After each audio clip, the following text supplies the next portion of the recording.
Tarshish comes, with the remnant of Israel, we know that salvation comes.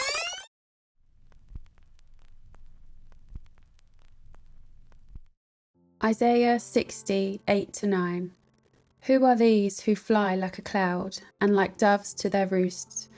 Surely the coastlands shall wait for me, and the ships of Tarshish will come first, to bring your sons from afar, their silver and their gold with them, to the name of Yahuwah your God, and to the Holy One of Israel, because he has glorified you. This translation actually comes from the Masoretic text, which was standardized by the Jewish scholars in the 7th century. The Septuagint translation, used by the Messiah and the Apostles, has some slightly different wording at the end. It says, "The Holy One of Israel is glorified." The question is, does this prophecy from Isaiah teach us that we, the Israelites, both bloodline and grafted in, will be gathered in ships in the last days before Messiah returns, and then taken back into the Promised Land? Now, if we focus solely on this verse and disregard the verses around it, I can see how it might seem that way. But we must remember that scripture needs to be read in context, taking into account the verses and chapters before and after, as well as cross-referencing with other passages to fully understand the event. So, starting in Isaiah 61. For most of this study, I'm going to use the New King James Version, but before I dive in, I just want to give a quick historical background about the Masoretic text. And it does seem to be a recurring issue when comparing the Masoretic text to the Septuagint. It's interesting and perhaps even a bit suspicious that the Masoretes altered this verse in Isaiah, seemingly to diminish the glory attributed to Yah and give it to themselves. After Yahushua's resurrection, the Septuagint became widely adopted by Christians. As belief in Yahushua as the Messiah spread, Jews began distancing themselves from the Septuagint because it increasingly associated with Christians' interpretations rather than their own traditions, which of course is Jewish traditions. So to reinforce this distinction, the Jews in the 7th century developed the Masoretic text, and they altered the passages that they found problematic. Even Justin Martyr, he was a 1st century Christian and one of Christianity's so-called church fathers, he pointed it out in his work, Dialogue with Trypho, who was a Jew, and he explicitly states, "I am far from putting reliance in your teachers." So this is Justin speaking to the Jew. "I'm far from putting reliance in your teachers who refuse to admit that the interpretations made by the 70 elders," so he's referring to the Septuagint here, "is the correct one." So this shows that even in the 1st century, Jews rejected any translation that affirmed that Yahushua was the Messiah. So then just essentially created and favoured their own version instead. Unfortunately, most modern Bibles today are based on this 7th century Masoretic text. So this even includes the Hallelujah Scriptures and the TS 2009 ISR Scriptures. The distinctions between the Masoretic text and the Septuagint at times reveal significant changes, implying that Jewish scholars might have most likely edited the text with the intention of hiding any messianic prophecies to do with Yahushua. In some cases, for some reason, they even concealed references to the heavenly promised land, New Jerusalem, by intentionally modifying the text so that the prophecies would seem to be directed at them rather than the Messiah or New Jerusalem, as Isaiah 60 clearly illustrates, which is what we see here. So this is from the New King James, which is the Masoretic. "Arise, shine, for your light has come, and the glory of the Lord is risen upon you." Yet in the Septuagint, it clearly identifies exactly who this is referring to.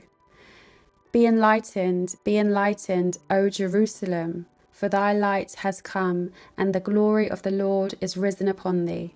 So right from the get-go, we can see that this is talking to Zion, to New Jerusalem.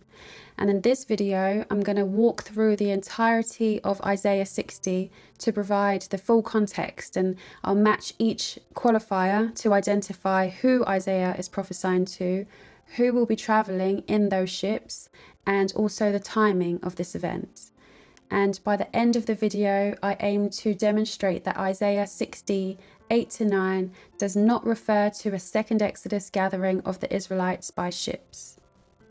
Okay, so let's get started. Isaiah 62. For behold, the darkness shall cover the earth, and deep darkness the people, but the Lord will arise over you, and his glory will be seen upon you. So this is a time qualifier. So when does darkness cover the earth? Let's take a look at some corresponding verses which will give us a time frame. Isaiah 13, 9-10. Behold, the day of the Lord comes, cruel with both wrath and fierce anger, to lay the land of the desolate, and he will destroy its sinners from it. For the stars of heaven and their constellations will not give their light. The sun will be darkened in its going forth, and the moon will not cause its light to shine. Amos 5:18. Woe to you who desire the day of the Lord, for what good is the day of the Lord to you? It will be darkness and not light. Zephaniah 1:15. That day is a day of wrath, a day of trouble and distress, a day of devastation and desolation, a day of darkness and gloominess, a day of clouds and thick darkness. So the time frame of Isaiah 2 is the day of the Lord. Verses 3-4. The Gentiles shall come to your light, and the kings to the brightness of your rising. Lift up your eyes all around and see. They all gather together, they come to you. Your sons shall come from afar, and your daughters shall be nursed at your side. Now this has a direct corresponding verse in Revelation 21, 24-26, which I'm sure we all agree is talking about the nations and the kings gathering to the light of New Jerusalem. So it reads, and the nations of those who are saved shall walk in its light, and the kings of the earth bring their glory and honor to it. Its gates shall not be shut at all by day, there shall be no night there, and they shall bring the glory and the honor of the nations into it. Isaiah 62:2. For Zion's sake I will not hold my peace, and for Jerusalem's sake I will not rest, until her righteousness goes forth as brightness, and her salvation as a lamp that burns. The Gentiles shall see your righteousness, and all kings your glory. And you shall be called by a new name, which the mouth of Yahuwah will name. Isaiah 2:2. Now it shall come to pass that in the latter days that the mountain of Yahuwah's house shall be established on top of the mountains, and shall be exalted above the hills, and all nations shall flow to it. Now this should not be confused with the gathering of the evil nations that will rise against the Messiah at the end of the age, or the nations that will oppose the city, the holy city, after the millennial reign. So those are distinct events. The verses that prophesy the gathering of the nations in this context indicate that they will come to worship Yah. They will give obeisance to his son as their king. He's going to be the King of Kings. They will bring their wealth, their honor, and their glory to him and the holy city. So I just wanted to clarify that point for when you study this on your own. Verse 4, it says, your sons shall come from afar, and your daughters will be nursed at your side. So I think maybe this is what gets people. So who are the sons and the daughters? Let's read from the Septuagint, as I believe it offers greater clarity. Remember, the Septuagint is what the Messiah read from and what the apostles read from. So Isaiah 62-4, so I'm just going to read the last part. Lift up thine eyes round about, and behold, thy children gathered. All thy sons have come from afar, and thy daughters shall be born on shoulders. Now the translator added the word men's here, but it actually just says shoulders. Isaiah 49:22. So this is from Septuagint.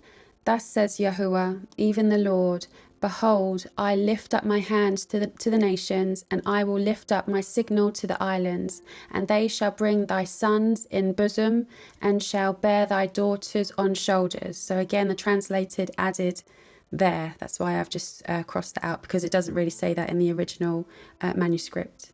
Isaiah 66:12-13.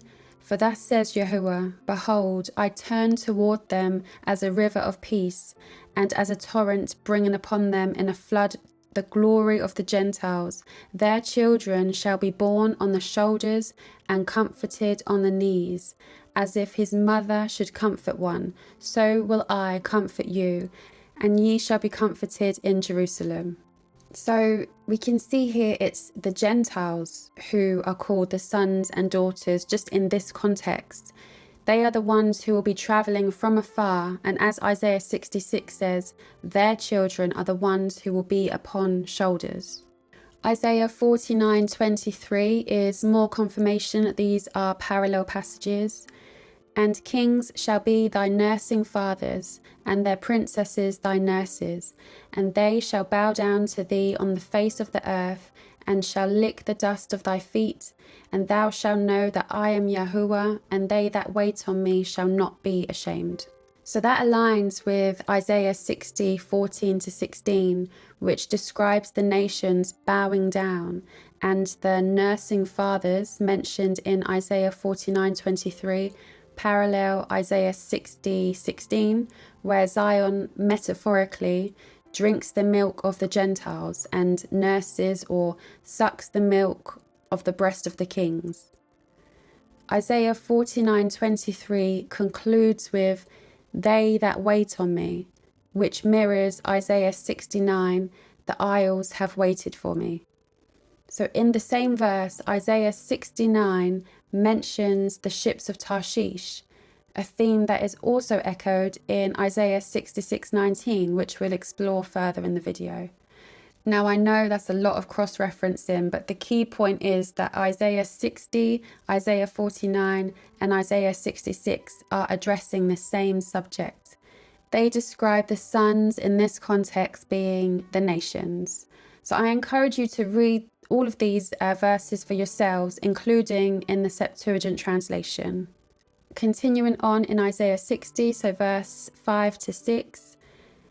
Then you shall see and become radiant, and your heart shall swell with joy, because the abundance of the sea shall be turned to you. The wealth of the Gentiles shall come to you. The multitude of camels shall cover your land. The Dromedarides of Midian and Ephraim, all those from Sheba shall come, and they shall bring gold and incense, and they shall proclaim the praises of Yahuwah. When do those from Sheba bring their gold and their incense? Let's take a look in Psalm 72, verse 10-11. The kings of Tarshish and of the isles will bring presents. The kings of Sheba and Seba will offer gifts. Yes, all kings shall fall down before him, all nations shall serve him.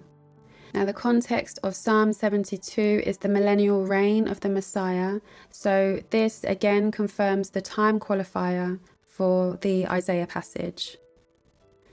Verse 7. All the flocks of Kedar shall be gathered together to you. The rams shall minister to you. They shall ascend with acceptance on my altar, and I will glorify the house of my glory.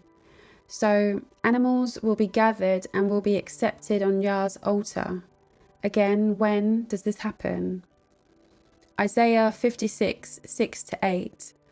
Also the sons of the foreigner who join themselves to Yahuwah to serve him and to love the name of Yahuwah, to be his servants, everyone who keeps from defiling the Sabbath and holds fast to my covenant, even them I will bring to my holy mountain and make them joyful in my house of prayer. Their burnt offerings and their sacrifices will be accepted on my altar, for my house shall be called a house of prayer for all nations. So this here mentioned the holy mountain. So we discussed what Yah's holy mountain is and when that comes down in part 2. And we showed that it's Mount Zion, it's New Jerusalem.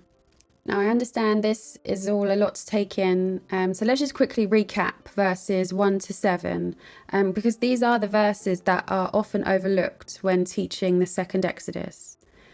Okay, so prophecy of light and glory, so Isaiah 61 to 2. Now it speaks of the coming light and glory of Yah upon New Jerusalem. This occurs after a time of deep darkness over the earth, referencing the day of the Lord, a period of divine judgment and wrath. Gathering of the nations. This prophecy in Isaiah 63 to 4, it aligns directly with Revelation 21, foretelling that nations and kings will gather to New Jerusalem to honor and worship Yah. They will bring their wealth and their glory to the holy city. This gathering of nations and kings signifies a time of universal recognition to Yahushua's reign. The millennial reign and worship. So Isaiah's prophecy, it relates to the millennial reign of the Messiah, obviously, where nations will bring offerings and sacrifices, and they will be accepted on Yah's altar. This period is marked by widespread worship to Yah and obeisance to his son Yahushua, and it highlights the continued importance of worship and sacrifice during this future era. So with all of that in mind, let's go ahead and read Isaiah 8 to 9 again. So this is just from the Septuagint. Who are these that fly as clouds and as doves with their youngs to me? The isles have waited for me, and the ships of Tarshish among the first, to bring thy children from afar, and their silver and their gold with them, that for the sake of the holy name of Yah, and because the Holy One of Israel is glorified. So as we read earlier, these are verses directly related to this passage that I've rarely seen anyone reference when talking about the Second Exodus. So the verses are Psalm 72:10. The kings of Tarshish and of the isles will bring presents. The kings of Sheba and Seba will offer gifts. Yes, all kings shall bow down before him. All nations shall serve him. And then Isaiah 66:18 to 19. For I know their works and their thoughts. It shall be that I will gather all nations and tongues, and they shall come and see me and my glory. I will set a sign among them, and those among them who escape I will send to the nations, to Tarshish and Pul and Lud, who draw the bow, and to Baal and Javan, to the coastlands afar off, who have not heard my fame nor seen my glory, and they shall declare my glory among the Gentiles. So all of these corresponding verses clearly indicate that it will be the nations, not the Israelites, who will be aboard the ships of Tarshish. The nations will be the ones who bring silver and gold to the holy city. The ships of Tarshish are known as merchant vessels all throughout the Old Testament, and they are frequently associated with wealth and trade. Historically, they transported valuable goods like gold, silver, ivory, even apes and peacocks from distant lands and brought it into Israel. As we read further, it becomes more evident that Isaiah is addressing Zion. Verses 11 to 12. Therefore your gates shall be open continually. They shall not be shut day or night, that men may bring to you the wealth of the Gentiles and their kings in procession. For the nation and kingdom which will not serve you shall perish, and those nations shall be utterly destroyed. Now this aligns with Revelation 21:25, which says that the gates of New Jerusalem will always be open. And then Zechariah 14:16 to 19, where those who do not come to the city to keep the feasts will be denied rain and will face the plague. Okay, so we'll just quickly go through the rest. So verses 13 to 14, they explicitly declare that they will call you the city of Yahuwah. So this is referring to, of course, New Jerusalem. Verse 15 references Zion being forsaken. So that's a theme that's also addressed in Isaiah 54 and Isaiah 62. Verse 18 Violence shall no longer be heard in your land, neither wasting nor destruction within your borders, and you shall call your walls salvation and your gates praise. Now this corresponds to these verses here, showing that it's speaking of New Jerusalem during the millennial reign. Verse 19, the sun shall no longer be your light by day, nor for brightness shall the moon give its light to you. But Yahuwah will be to you an everlasting light, and your God your glory. And finally, verses 20 to 21, the sun shall no longer go down, nor shall your moon withdraw itself, for Yahuwah will be your everlasting light, and the days of your mourning shall be ended. Your people shall all be righteous, they shall inherit the land forever. The branch of my planting, the work of my hands, that I may be glorified. So I hope that this clarifies the full context of Isaiah 60 for you. This chapter isn't prophesying to the Israelites, but rather to Zion. It speaks of a time when the nations and their kings, those who survive Yah's wrath, they will come from afar to bring their wealth to the holy city. They will travel to worship Yah and his Son, who will be ruling over the entire earth. So in the next video, I'm going to delve deeper into these nations that survive the day of the Lord and will be repopulating the earth. They will be living under the Messiah's reign, and they will be taught the Torah by us. We will be a royal priesthood over the whole earth. We will be residing in the promised land of New Jerusalem, and we will be a light to the Gentiles, so fulfilling Yah's original plan and promise. I hope you enjoyed this video. Please let me know if you have any questions in the comments. Thanks for watching, and I pray the Most High blesses and keeps you all.